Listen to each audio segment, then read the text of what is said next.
Hola, ¿cómo les va? Muy buenas tardes a todos.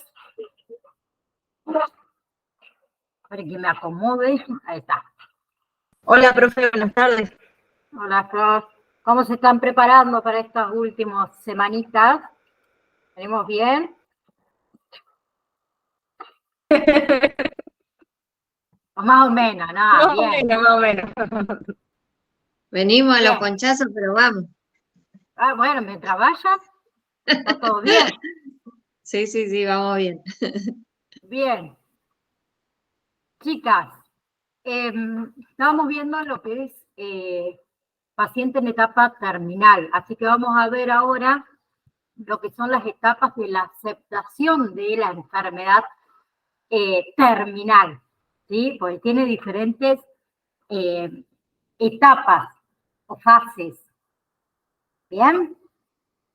Tenemos la fase número 1, que es la fase de shock, negación y aislamiento, que constituye esa relación inicial. La persona enferma, en este caso, se niega a la evidencia de la enfermedad, mantiene la esperanza de que el diagnóstico fuese erróneo, ¿sí? Los pacientes que no superan esta fase realizan ese peregrinaje, por decirlo de alguna manera, de distintos médicos, de médicos en médicos, de sanadores, para ver si hay algo que la pueda revertir, por decirlo de alguna manera. La segunda fase es la fase de ira o fase de irritación, ¿sí? Que esta fase se localiza en lo que es la angustia, responsabilizando por ahí a otro de la propia enfermedad. Se busca la relación de la causa y efecto. Ay, ¿por qué hice esto? Quizás ahora tengo esta enfermedad, o ¿por qué tengo esto? ¿Qué hice? ¿Sí? O el médico tiene la culpa también, mi familia tiene la culpa. En ocasiones la responsabilidad es hacia uno mismo también. Bien, y en esta fase se caracteriza mucho por esa pregunta, ¿por qué me pasó esto a mí? ¿O por qué a mí? ¿Sí? En la fase número 3 es la fase de pacto o la fase de negociación, donde la persona enferma intenta negociar la curación, ¿sí? Es una fase corta, ¿sí? Y acá es donde ya se ha aceptado la idea de la muerte. Bien, la fase número 4 es la fase de depresión. La persona enferma entra en un estado depresivo ante las repercusiones, digamos, que la enfermedad tiene en su propia vida, en la familia, en la actividad laboral, en la vida social, ¿sí? Y toma conciencia de la pérdida de la vida. La persona se retrae, anula muchas veces la vida social, se aísla, ¿sí? Muchas veces también se inicia un abandonamiento de ella, puede aparecer ideas suicidas. ¿Bien? Y la fase número 5 es la fase de aceptación. Es donde la persona enferma reconoce finalmente el problema, ¿sí? Y acepta la muerte como algo irreversible. Bien, el paciente en esta fase, la fase número 5, que es la de aceptación, dejó de luchar, ¿sí?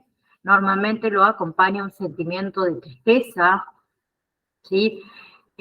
Lo acompaña un sentimiento de un deseo de paz, de tranquilidad.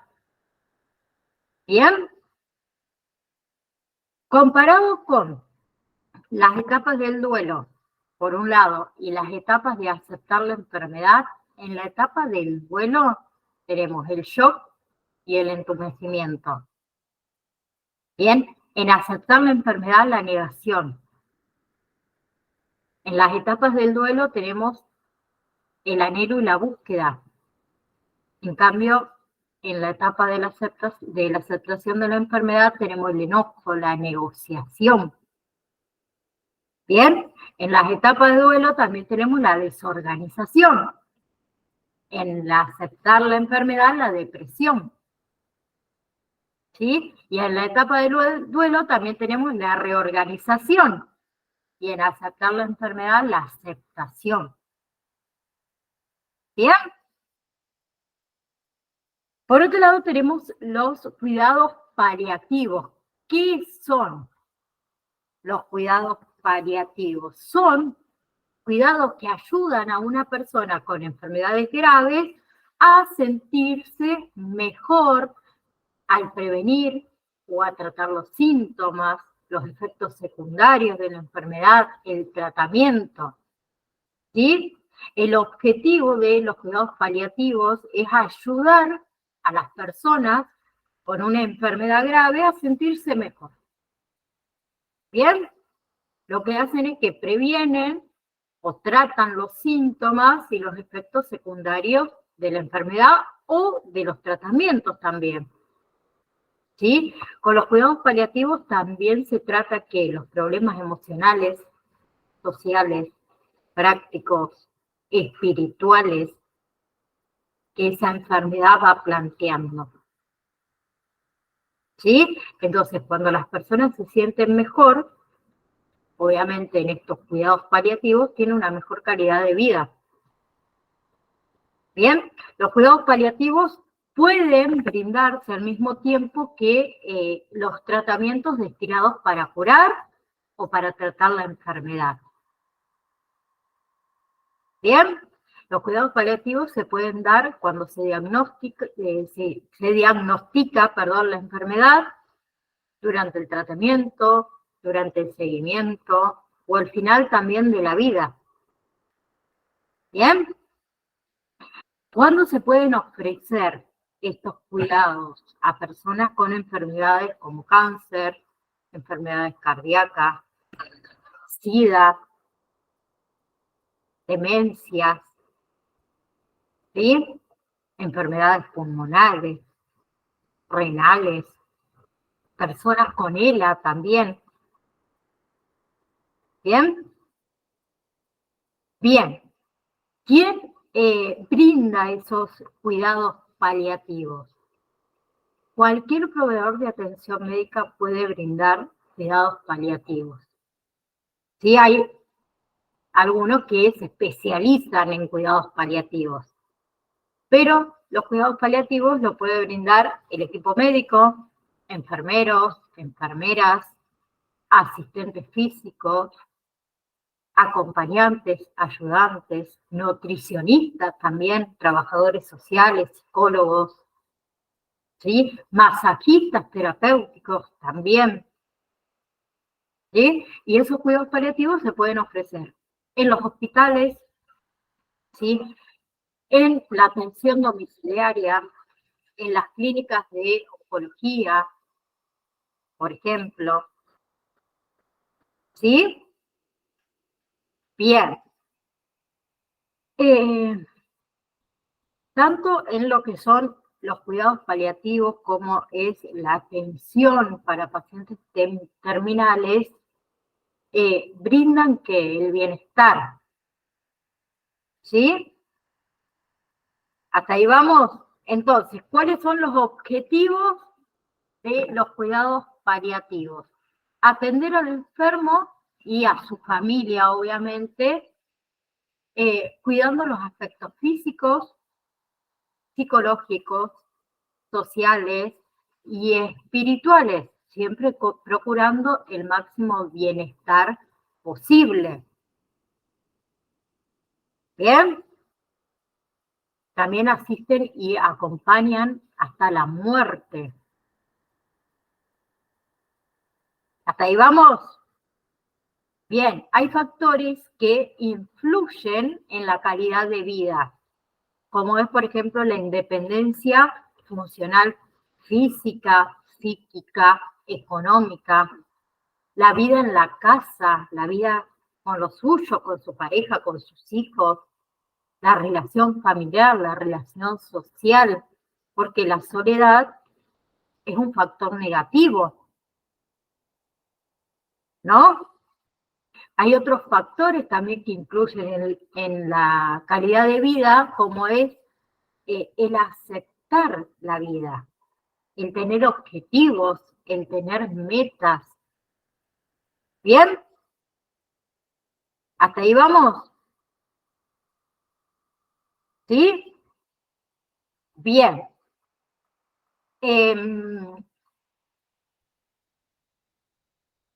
Con respecto a el acompañamiento terapéutico en enfermos terminales, obviamente va a ser el médico quien comunica, según el criterio, el diagnóstico, el pronóstico, el tratamiento del paciente, y obviamente va a ser va a tomar la mayoría, digamos, de las decisiones acerca del manejo de la enfermedad, y va a ser el médico también quien influya directamente en la calidad de vida del enfermo. Lo que es la fase terminal de la vida se inicia cuando el médico, ¿sí?, juzga que las condiciones del paciente han empeorado hasta el punto de que ya no es posible detenerlo ni revertir el curso de la enfermedad. ¿Sí? Cuando el tratamiento entonces se hace básicamente paliativo, ¿sí?, y se concentra en la reducción de lo que es el dolor. ¿Para qué? Para darle algo de calidad de vida antes de que llegue el momento de su partida. El personal, en este caso, de acompañamiento terapéutico, está íntimamente vinculado a las experiencias del ser humano, al nacimiento, a la enfermedad, a la muerte. Entonces, la presencia de un profesional al lado del enfermo, al lado de la familia en los momentos de crisis, es de ayuda fundamental. Bien, el paciente terminal tiene derecho a ser cuidado por personas humanitarias, sensibles, personas capacitadas, ¿sí?, que obviamente tratarán de entender su necesidad, y personas que sean capaces de alcanzar alguna satisfacción al ayudar al paciente a afrontar la muerte. Bien, tenemos situaciones clínicas al final de la vida, como son las enfermedades incurables que son avanzadas. Bien, las enfermedades terminales. La situación esa de agonía, que es la que padece a la muerte cuando se está produciendo eso en forma gradual, donde hay un deterioro físico, donde hay una debilidad extrema.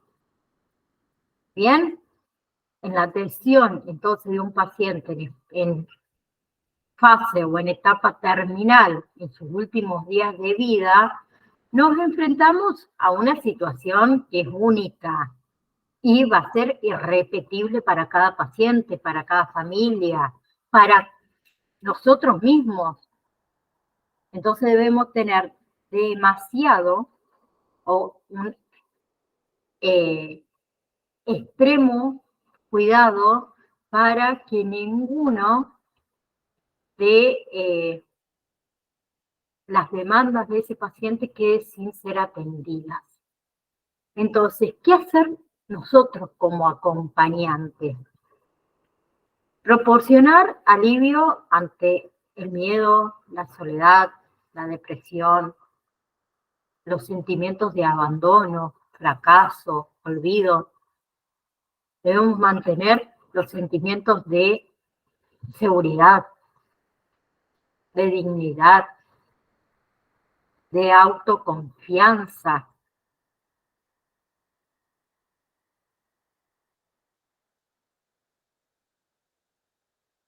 No te hagas problema, Adriana. Cualquier cosa lo podés ver después grabado. Si se te corta la señal y por ahí no escuchás. Bien.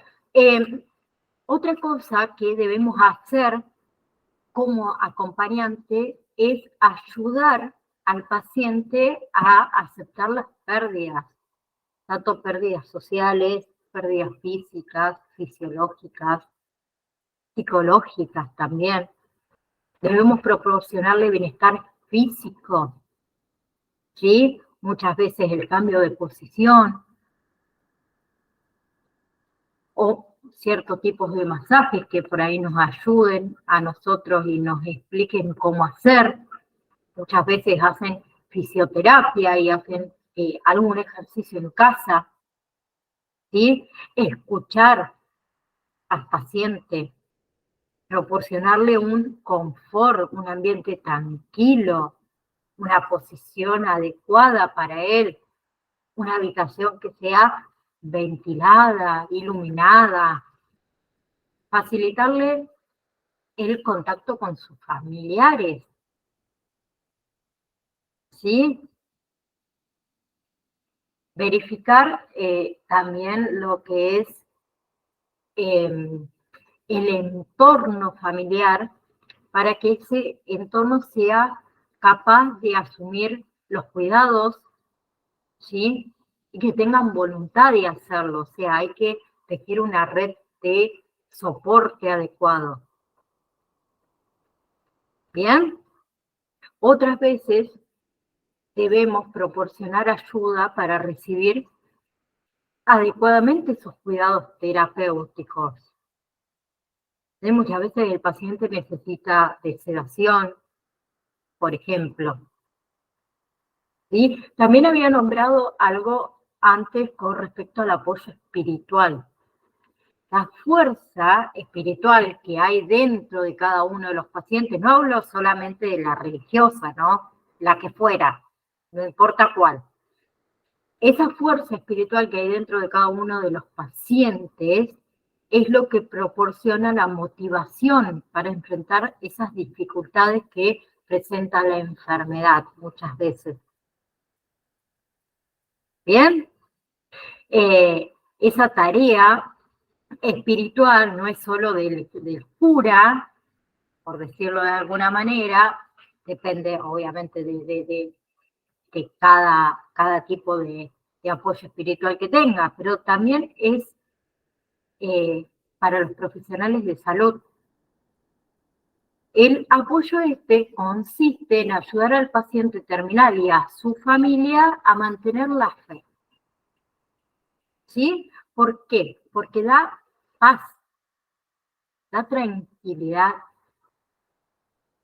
¿Bien? Y hace que todo el proceso sea más fácil de afrontar. Aquellos pacientes que cuentan con creencias religiosas, al tener fe en lo que es la vida eterna, generalmente afrontarán la muerte con mayor serenidad, ¿no? ¿Sí? ¿Qué más? ¿En qué me quedé? En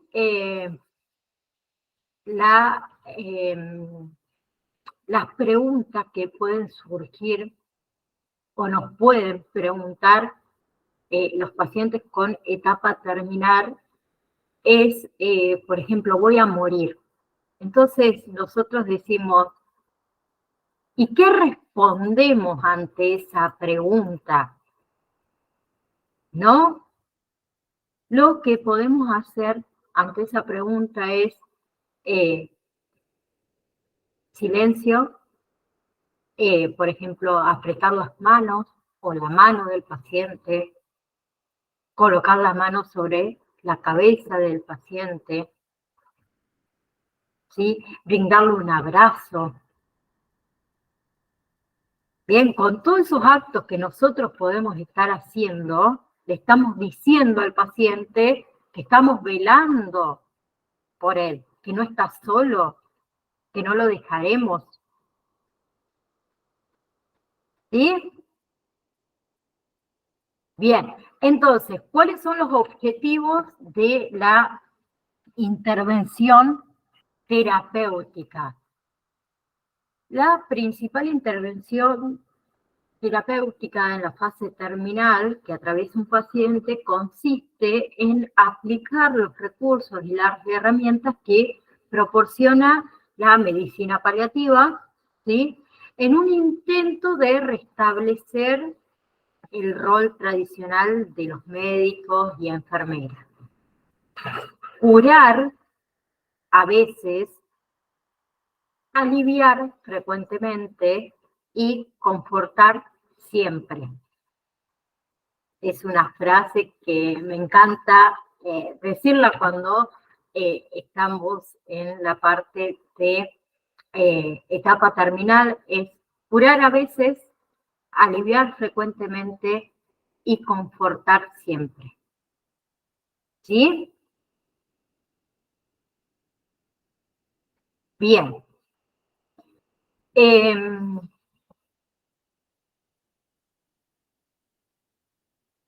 Entonces, para darle un cierre, los objetivos son atender el dolor, ¿sí? Otros síntomas, obviamente molestos del paciente, muchas veces atender psicológica y espiritualmente a los enfermos terminales para que puedan aceptar su propia muerte, para prepararse para la muerte en la forma más completa posible, ¿sí? Ofrecer un sistema de apoyo que ayude al paciente a llevar una vida lo más activa, lo más creativa posible, ¿sí? Hasta que sobrevenga la muerte, que muchas veces es inevitable. Para eso vamos a promover su autonomía, su integridad personal, su autoestima, ¿sí? Y brindar un sistema de apoyo que ayude a la familia a afrontar la enfermedad del paciente, ¿sí? Y también a sobrellevar esos periodos de duelo que tiene que afrontar la familia, ¿sí? Entonces, los objetivos nuestros frente a un paciente terminal lo podemos resumir en buscar y disminuir el dolor físico y psicológico, ¿sí? A través de conciencia que permite el desahogo emocional y los sentimientos reprimidos, las intervenciones que nosotros podemos hacer en crisis, el apoyo al equipo de salud, la familia, ¿sí? Estudiar los efectos, los sentimientos que a la familia le provoca la muerte y el duelo. ¿Bien? ¿Hasta ahí vamos? ¿Sí? Sigo con lo que es la terapia cognitivo-conductual, que es un tipo de terapia de conversación, es una psicoterapia. ¿Sí? Mayormente se trabaja con un asesor de salud mental, o sea, psicoterapeuta o terapeutas, en una cantidad de sesiones, ¿no?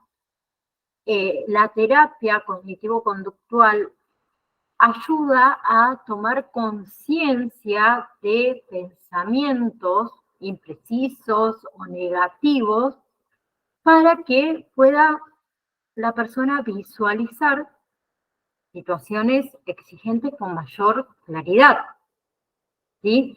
Y responder, obviamente, a esas situaciones con más eficiencia. ¿Bien?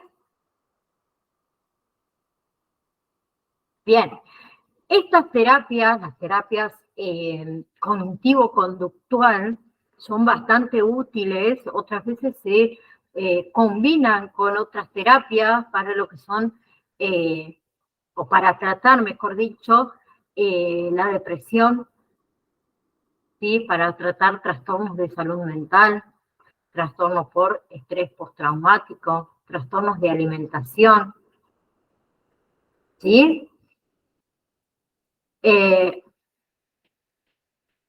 ¿Para qué en realidad se realiza? Se utiliza para tratar varios problemas, ¿sí? Frecuentemente los referidos a la psicoterapia, porque pueden ayudar rápidamente a identificar, a afrontar ciertos desafíos específicos. ¿Bien?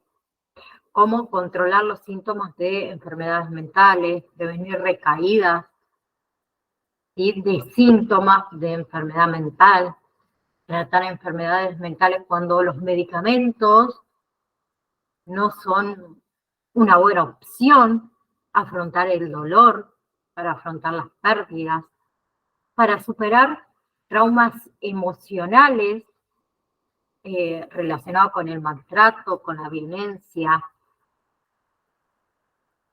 ¿sí? La depresión, dijimos, trastorno de ansiedad, puede ser fobia, trastorno de alimentación, TOC, ¿sí? Trastornos bipolares, trastornos sexuales. Para eso se utiliza, ¿sí?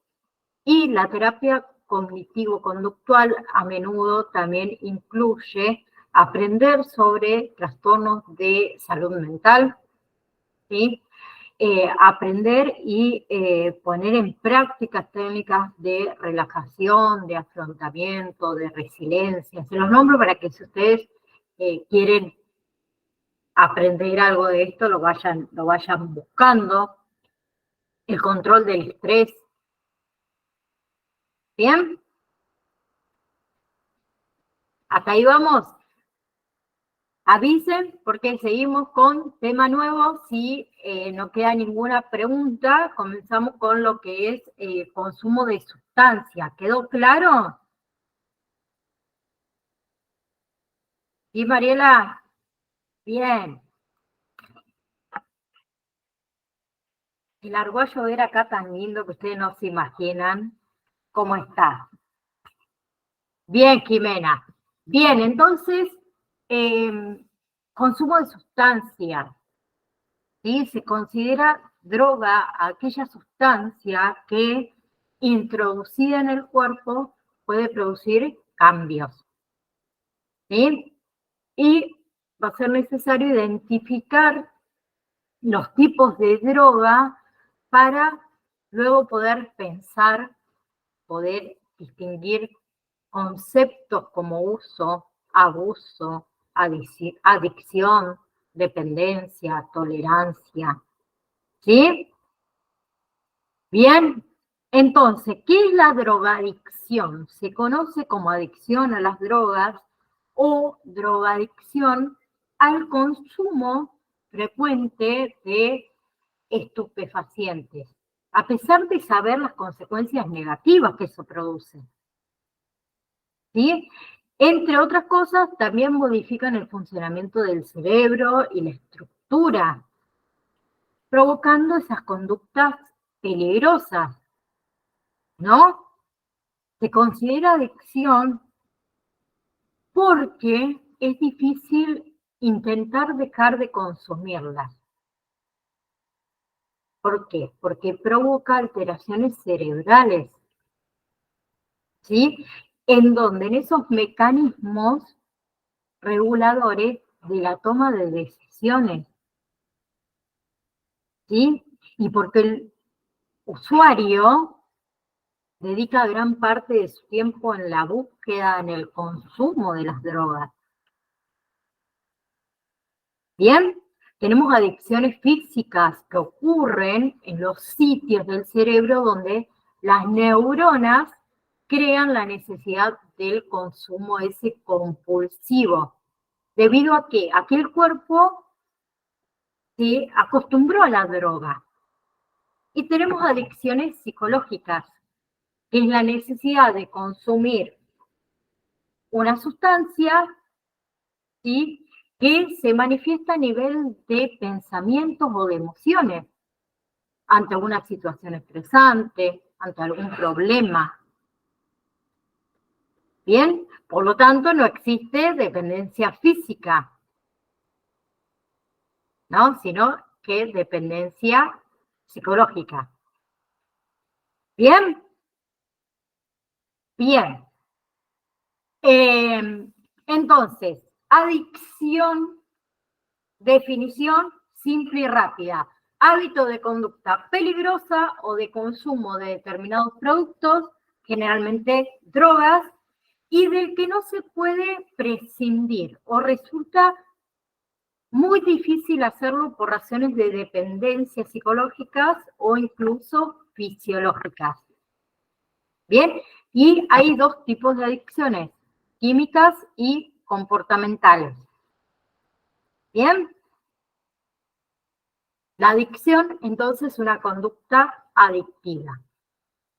Bien, por otro lado tenemos la pérdida de control, no se tiene control sobre la conducta adictiva y lo que produce esa conducta adictiva. Puede ser dependencia, tolerancia, abstinencia, incidencias negativas. ¿Bien? Bien, antes de continuar vamos a ver unos cuantos conceptitos como es la intoxicación. La intoxicación, la persona parece encontrarse fuera de sí, como si fuera otra. Tenemos después lo que es la neuroadaptación, que es el proceso por el que la acción repetida del consumo de una sustancia provoca sobre las neuronas una serie de cambios, ¿sí?, que están destinados a recuperar el nivel de funcionamiento previo que cuando no había, sustancias. ¿Sí? Tenemos otro concepto que hay que saber, lo que es la politoxicomanía, que son varias conductas adictivas al mismo tiempo. ¿Sí? También generan problemas en lo que es la esfera personal, familiar, laboral, social. ¿Sí? Estos problemas, en mayor o menor medida, están siempre asociados con las conductas adictivas, ¿no? Abstinencia es un estado clínico y es un conjunto de signos y síntomas que se manifiestan cuando se interrumpe la administración de una sustancia o un objeto. ¿Sí? Tenemos la tolerancia, que es el proceso por la que la persona con una conducta adictiva necesita incrementar el consumo para obtener ese efecto inicial, que cuando empezó a consumir. ¿Sí? Tenemos otra palabra que también se utiliza mucho, que es el craving, que es ese deseo de consumo, ese deseo imperioso de consumo. ¿Sí? Bien, y otros conceptos fundamentales es el uso, abuso y dependencia. El uso es el consumo de una sustancia que no produce efectos negativos en el individuo. El abuso es cuando el consumo es continuado a pesar de las consecuencias negativas, ¿sí? Y la dependencia surge del uso excesivo de una sustancia que genera consecuencias negativas, que son significativas, a lo largo del tiempo, pero que el sujeto no puede detenerse, ¿sí? Y hay dependencias físicas, psicológicas y sociales, ¿sí? Las físicas es la tolerancia, la abstinencia. Las psicológicas son los sentimientos de satisfacción, los sentimientos o ese impulso al consumo, y la social son los grupos de afinidad y también la cultura del grupo. ¿Bien? Luego tenemos las adicciones. Hay dos, químicas y comportamentales. ¿Bien? Tenemos las químicas, como es el alcohol, tabaco y drogas, que hay legales e ilegales, y las comportamentales, que es el juego, sexo, comida, trabajo, compras, tecnología. ¿Sí? ¿Bien? Ahora sí, sustancias químicas ilegales. La primera que vamos a ver es la marihuana. ¿Sí? La marihuana habitualmente, se consume fumándolo. ¿Sí? El consumo habitual trae dificultades atencionales, amnésicas, velocidad de procesamiento de información, que todo esto se normaliza tras el abandono, ¿sí? Y hay efectos, tiene efectos bifásicos. Hay una fase de estimulación, que es la euforia, el bienestar, la ansiedad. Luego la fase de sedación, que es la relajación y la somnolencia, la conciliación del sueño. Y hay otros fenómenos, como es, por ejemplo, la agudización de percepciones visuales, auditivas, táctiles, distorsión del espacio, del tiempo, la risa fácil, ¿sí? El aumento del apetito. Otras sustancias químicas ilegales es la heroína, ¿sí? Que es de la familia de los opiáceos. ¿Sí? Tras el primer consumo trae náuseas, vómitos, luego trae placer, euforia, reducción de la ansiedad, ¿sí? Que se lo conoce como fase de luna de miel. ¿Sí? Trae también síntomas asociados, ¿sí? Como la miosis, las pupilas en punta de alfiler, apatía, irritabilidad, somnolencia, deterioro del juicio, retardo psicomotor también. Bien, la heroína, ¿cómo se consume? Intravenosa, ¿sí? Se produce, mejor dicho, un conocido flash entre los 5 y los 15 minutos luego de ser administrada. Trae también un momento de satisfacción y bienestar que está dentro de las 3 y las 6 horas, y luego viene la abstinencia. ¿Sí?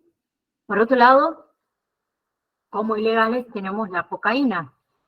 La cocaína tiene efectos de euforia, de grandiosidad, de hiperalerta, ¿sí? De insomnio, de anorexia, hipersexualidad, agitación psicomotriz, ¿sí? Tendencia a la violencia, al deterioro de la capacidad del juicio, ¿sí? Y la cocaína tiene un elevado nivel de dependencia psicológica. ¿Bien?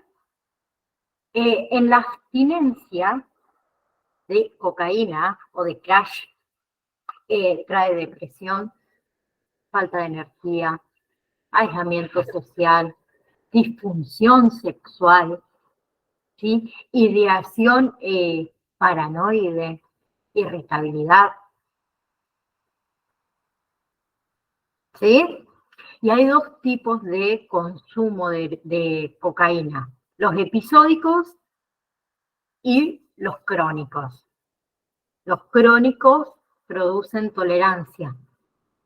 Bien, dentro de las sustancias químicas ilegales, tenemos las sintéticas, las sustancias químicas ilegales sintéticas, como es el PMMA, ¿sí? Que es el parametoximetanfetamina. Ahí está, es más largo el nombre, que se conoce como PMMA, mejor dicho. O también se la conoce como la droga de Superman, ¿sí? Es una droga estimulante, ilegal, ¿no? No sé si han visto, no me acuerdo ahora el nombre de la película que usan esta droga parecida, tiene una S, como la de Superman, igual, que se utiliza mucho, la utilizan mucho en fiestas, electrónica y toda esa cosa que hacen hoy en día, que metemos cualquier cosa a lo que venga.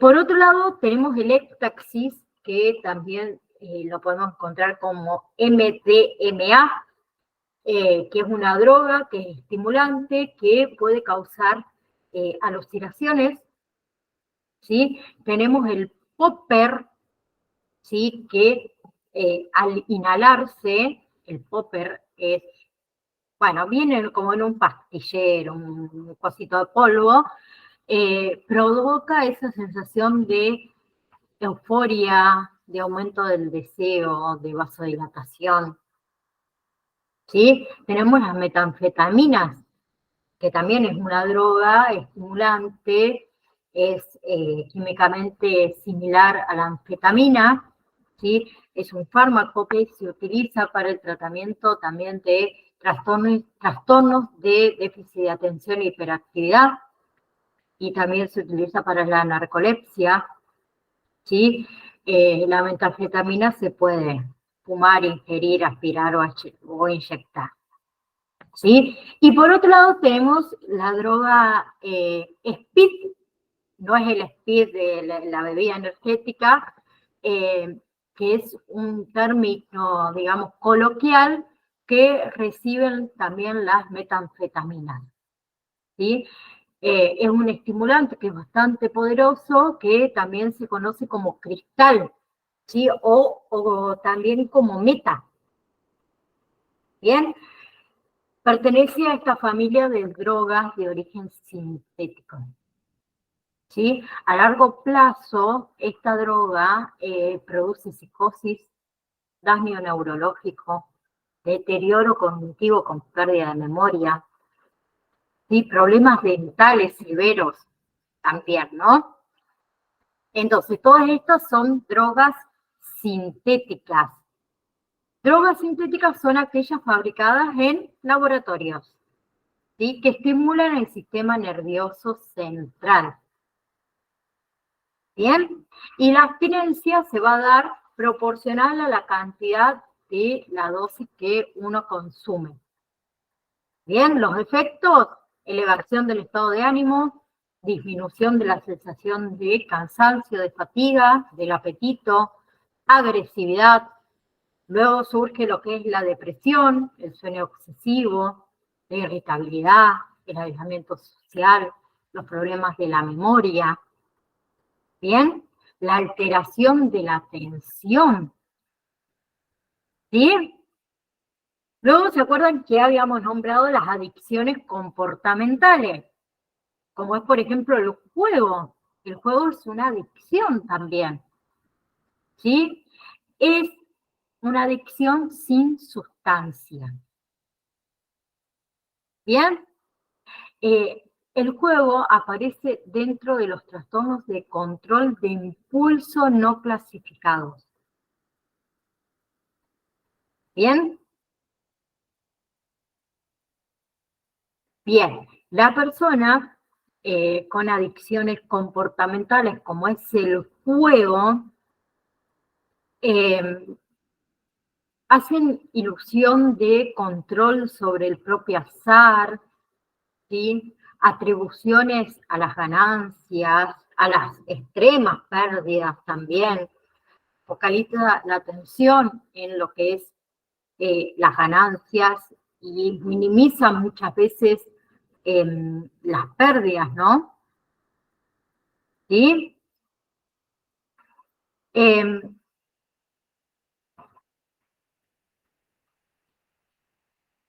Bien, perdón. Otra adicción comportamental es el sexo, ¿sí? Para algunos es un problema de adicción, ¿sí? Y para otros es un problema de conducta. ¿Bien? ¿Sí? Tiene efectos de dependencia, de abstinencia, de compulsión, de alteraciones de la personalidad, de craving. Otra adicción comportamental es el trabajo, aunque no lo crean, también es una adicción, ¿sí? Esa persona que antepone el trabajo a la familia, a los amigos, a la recreación, y que trabaja entre 12, 14 horas diarias, los fines de semana también, ¿sí? Y cuando están en abstinencia, están irritados, inquietos, sienten culpabilidad, angustia, se cree indispensable otras veces.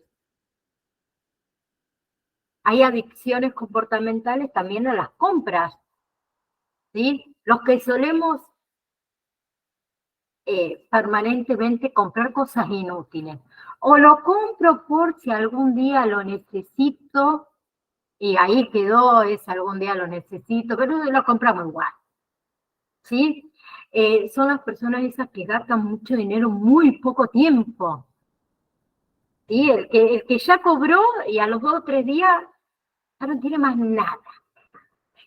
A los que nos quema la plata en las manos, ¿sí? Son esas personas que muchas veces también terminan endeudándose. ¿Para qué? Para pagar esas cuotas de esas compras inútiles que muchas veces hicimos por si algún día lo necesitamos, ¿sí? Hay otra adicción comportamental como es la tecnología, ¿sí? Que la vida de esas personas depende o están pendientes, mejor dicho, de la televisión, de la computadora, del celular, de los videojuegos, del internet, de las redes sociales. Las redes sociales, mamita. Me pasó el otro día que me llamó mucho, mucho la atención. Fui al supermercado con mi marido y había un señor mayor, pero mayor, o sea, mayor, bastante mayor, en la cola del supermercado mirando TikTok. Yo dije, wow, hasta acá llegamos. O sea, me llamó la atención. Fue algo que dije, no puede ser que esté pasando esto, pero bueno, pasa. Bien. Escúchenme un ratito. La clase próxima vamos a ver un poco los factores que intervienen en estas conductas adictivas, como es la neurobiología, perdón, de lo que son las adicciones. No es muy largo. Y después seguimos, déjenme ver un poquito el campo virtual, los factores psicológicos también. Bueno, obviamente nuestro rol como acompañante, y ahí abro el campus virtual, espérenme un segundo, para, creo que es alcoholismo y ludopatía lo que sigue, o con ese nombre creo que está. quiero buscárselo bien para que no se les arme. Sí, ludopatía y alcoholismo, y seguimos con ese tema. Recuerden que nos quedan 2 clases más, 2 nomás, y luego viene el examen final. El examen final, habilitados desde el 23 al 25 de octubre, son 50 preguntas, tienen 2 horas para realizar el examen, ¿sí? Acuérdense también que tienen habilitado el último examen, que es la validación 5. Bien, de estos últimos temas que venimos tocando, no va a haber validación, van a entrar directamente en el examen final. No es que quedan aislados, entran en el examen final, todo, y que tienen que tener obviamente esas 5 validaciones aprobadas. Bien, ¿alguna pregunta, algo que quieran aportar antes que nos retiremos? Flor. Profe, le hago una consulta porque, bueno, hay que hacer positivo, pero supongamos que en esa cosa de la vida yo no apruebe ni el final del 23 de octubre ni el recuperatorio. ¿Qué pasa? ¿Vos me estás jodiendo? ¿Y cómo puede pasar, profe? ¿Qué sé Bueno, yo? ponele que pasa. Ponele, todo puede pasar. Yo sé que hay que ser positiva, que las buenas ondas, las buenas vibras, pero bueno, todo puede pasar. No me pasó, pero puede pasar, es verdad, Sí. y está planteado. Sí. Si pasa, vos podés pedir una mesa especial para volver a rendir. ¿Sí? Eso lo tenés que hablar primero con el representante, después creo que te hacen pagar algo, no sé, no, si te digo te miento. Sí, sí. Y después el representante se va a poner en contacto conmigo o vos y vamos a acordar una fecha especial para volver a habilitarte el examen. Pero no es que si rendiste el examen final te fue mal, rendiste el recuperatorio te fue mal, ya está. No, te dan otra oportunidad. La idea es que vos sepas y hayas entendido el tema. No, sí. Pero bueno, todo puede pasar, puede fallar. Justo ahora me va a fallar, no creo. No. Pero si pasa, vamos, supongamos en los peores de los casos, tranquila Sí. que... María.